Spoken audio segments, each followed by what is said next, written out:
very much. Allow me to recognize our PJ, the Honorable Mr. Justice Eric Ogora, and the Judicial Service Commissioners, my brother and sister judges, judicial officers, our Chief Registrar of the Judiciary, and our very distinguished guests and speakers who have spoken to us very well this morning, Professor Marion Mutugi, and all of you. I really wish to abide by those protocols that were established and say good afternoon. Good afternoon again. Yes, we like to connect with the greetings. So mine is really to appreciate and thank the Principal Judge of the High Court and your team for organizing this inaugural Human Rights Summit to celebrate the Human Rights Day. And also want to thank the team that demonstrated what is shared leadership in the judiciary. That is precisely what is shared leadership. We take responsibility of every task that is put in our hands, and we execute it like there is no tomorrow. When I see people struggling in the executive and elsewhere, I say, come to the judiciary and run a model of shared leadership, which is working. And because other jurisdictions like learning from Kenya, they have been understanding our shared leadership and think before it goes, can we patent it? Can we write about it? I think Justice Ogora will help us to do that. So thank you so much, the court, the High Court, the Court of Original and Unlimited Jurisdiction. Thank you for being here. Thank you for keeping the wheels of justice running to defend, protect the human rights of our people. We have heard all the speakers who have spoken to us this morning, and we have taken note of what they have told us. And some of what they have told us is going to form part of the takeaway from this wonderful conference. So, therefore, I also wish to join the speakers to thank our partners who expressed faith in us to support this conference. When I was told about it, I was a little bit worried that we might not be able to manage it. But thank God, in the judiciary, we work through faith, and we have been able to surmount so many challenges, working with very little and just doing with what we have. Thank you, all our partners, for having faith in us and for supporting us. I believe in the fullness of time, the judiciary will stop being the stepchild of this government and will get the requisite resources that will enable us to discharge our mandates, clear the backlog of cases. Professor would like to clear a backlog of cases. None of us wants to think about the pending, especially the old cases that are older than 3 years. But we are short of human resource capital. We do not have judges, especially the Court of Appeal has only 29 judges in an establishment of 70. The High Court is also below 50% because the establishment is 200 and we are bearing 96. And I can go on and on. The magistracy is 1,200 and we are operating with only 570. So we are working beyond, but we have learned to be sacrificial when it comes to giving service to Kenyans.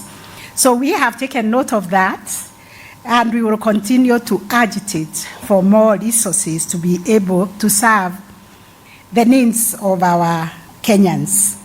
We have also taken note of the cyberbullying, the data privacy, When I speak, I always confess that I'm a victim of cyberbullying, or is it called technologically facilitated gender-based violence. But I know the intentions. It's a business model.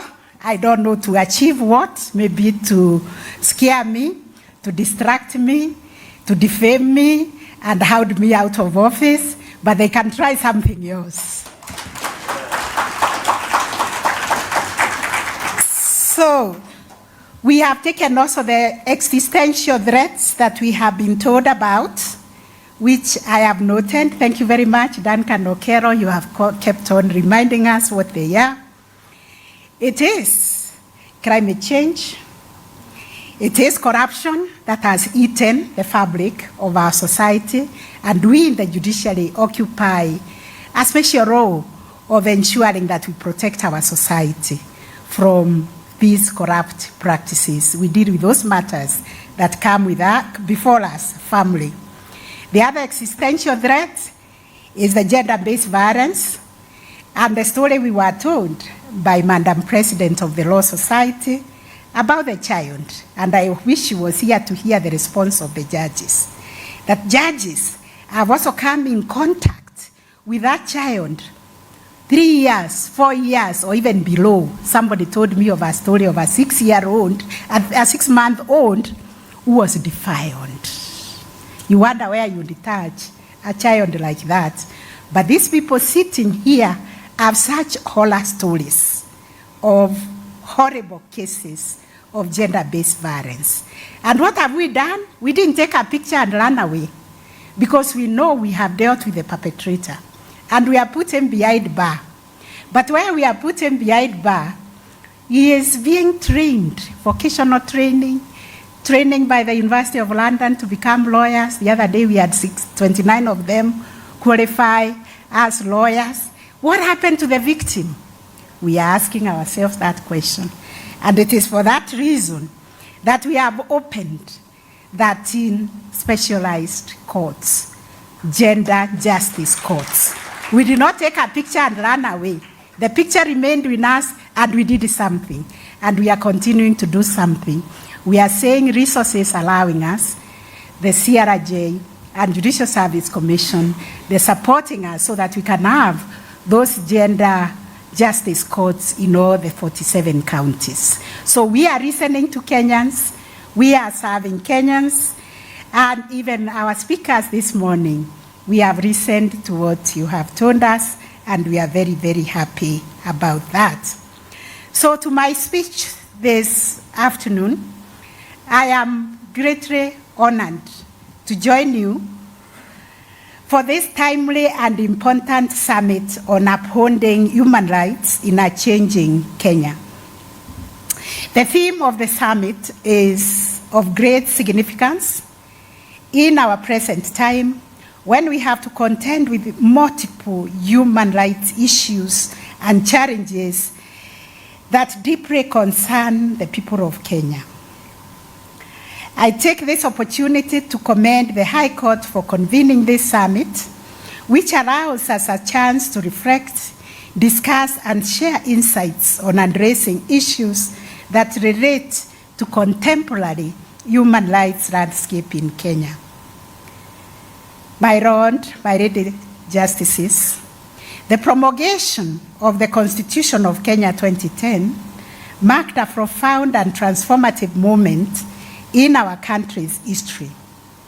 A moment when we, as a people, resolved to enshrine the dignity, rights, and freedoms of every individual at the core of our governance framework.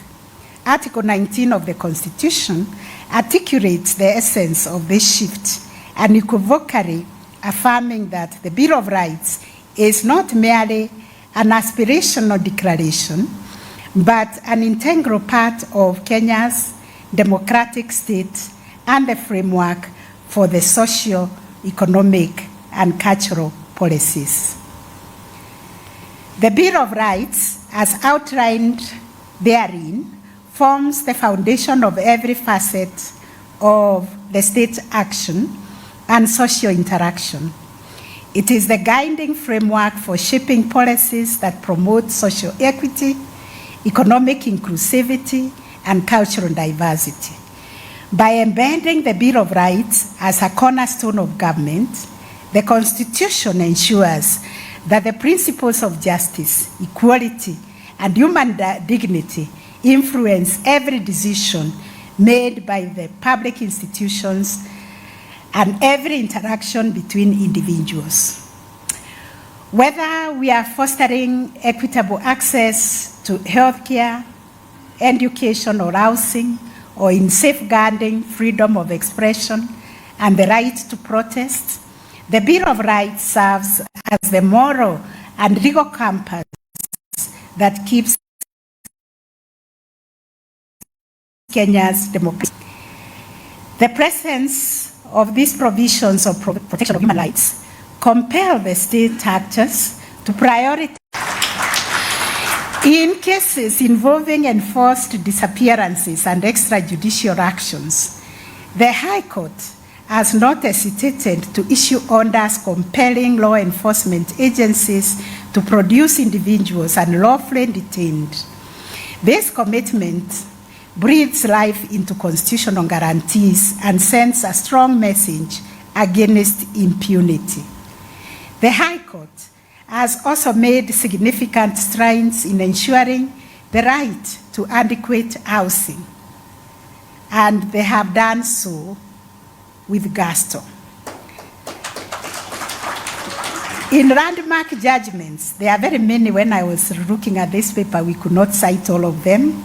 It has been emphasized that evictions, when inevitable, must be carried out with dignity and respect for human rights.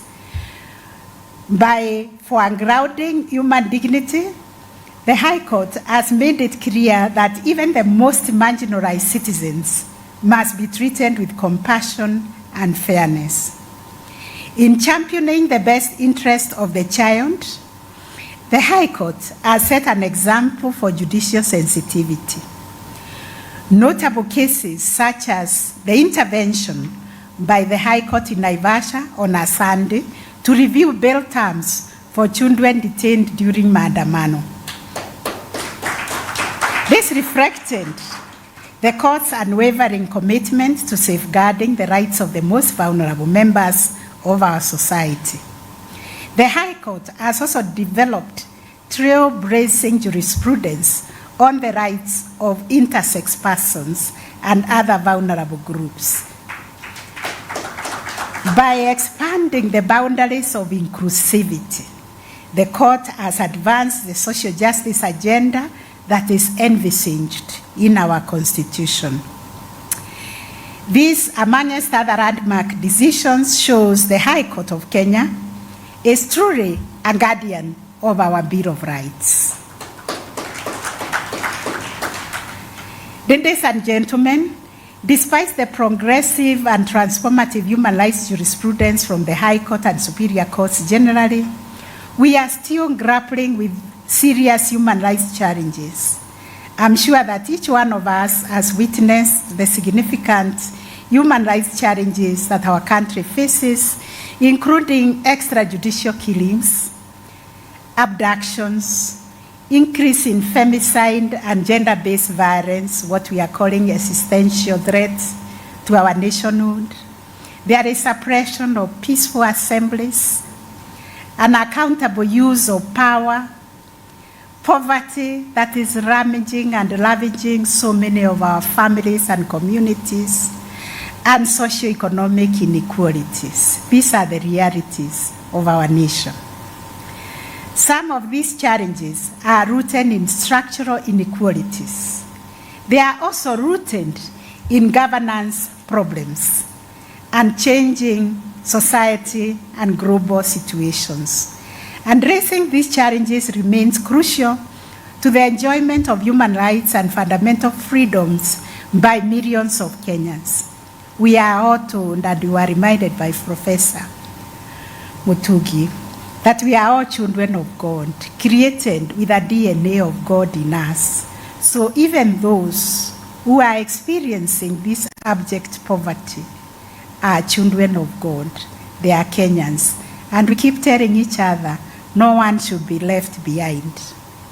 Moreover, we must consider issues and challenges presented to promotion and protection of human rights in Kenya, including those with respect to technological advancements and also the changing geopolitical environment.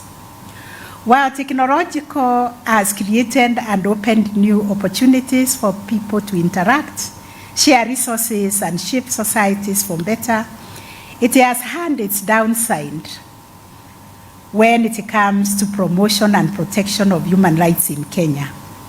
Just like elsewhere in the world, technology in Kenya has provided a platform for human rights violations and abuses through cyberbullying, digital surveillance, online discrimination, and technologically based gender-based violence. More importantly, we must remain alive to the changing geopolitical realities and the increase of changes and competition as an implication on human rights and fundamental freedoms in Kenya. This has in effect ended. This has an effect to end and abet critical implementation of socio-economic rights and protection of civil and political rights that people should be enjoying, but we cannot enjoy because of these impediments. We are not insulated from the effects of this changing geopolitical context. Another emerging area of concern that I felt I should mention before this college of justices is the misuse of court processes by fraudulent people. Before, our experience was in land grabbing, but right now there is a new territory. If you have money in a bank account, which is resting there, especially for our retired people, there are unscrupulous individuals who collude with the bank officials and thereby exploit the court orders by seeking orders whereby they arrange. Somebody has money in the bank. Let's name Justice Eric Ogora has 100 million in the bank. Somebody sues him in Nyamira for services rendered and not paid for. Fake return of service, expert judgment, execution through, what is it called? Garnishee proceedings. And before long, that 100,000 has left the bank and disappeared. So this matter has come before Judicial Service Commission. It is bank-ended fraud, but also judiciary-ended fraud. So we have to be very careful as judges, the orders that we issue in that regard. And I therefore urge the High Court to remain vigilant and set very clear precedents to deter such malpractices. I would also wish to say most of those fraudsters, lawyers, are masquerading. They do not even have a practicing certificate. So we have to be very careful on who we entertain in our courts. In conclusion, my brother and sister judges, our distinguished guests, the High Court has significantly contributed to the protection of human rights, good governance, and democracy in Kenya. Today, let us appreciate our principal judge for saying, we will touch the life of the Kenyan public. We will touch the life of the Kenyan family who have been going to court year in and out to seek letters of administration. Maybe this will significantly reduce the levels of poverty because some people cannot access assets of their deceased parents or grandparents that can help them. Thank you very much. PJ. for that very forward-looking strategy for the judiciary to touch the lives of ordinary Kenyans. So by upholding human rights, addressing socio-economic disparities and defending democracy, the High Court continues to serve as a pillar of our democracy. While we still face many challenges in the promotion and protection of human rights in Kenya, because it's like some people have never read the Constitution, we will read it for them at the court users committees. We remain relentless in addressing these human rights abuses. The Constitution remains our true north. We must adapt to changing times, and we must be unwavering in our pursuit of justice, equality, and human rights. More importantly, we must endeavor to make human rights and fundamental freedoms a reality for all Kenyans across the country. I thank you all for your attention, and I wish you wonderful deliberations. And with your blessings, I declare the 2024 Human Rights Summit by the High Court officially opened. Thank you very much.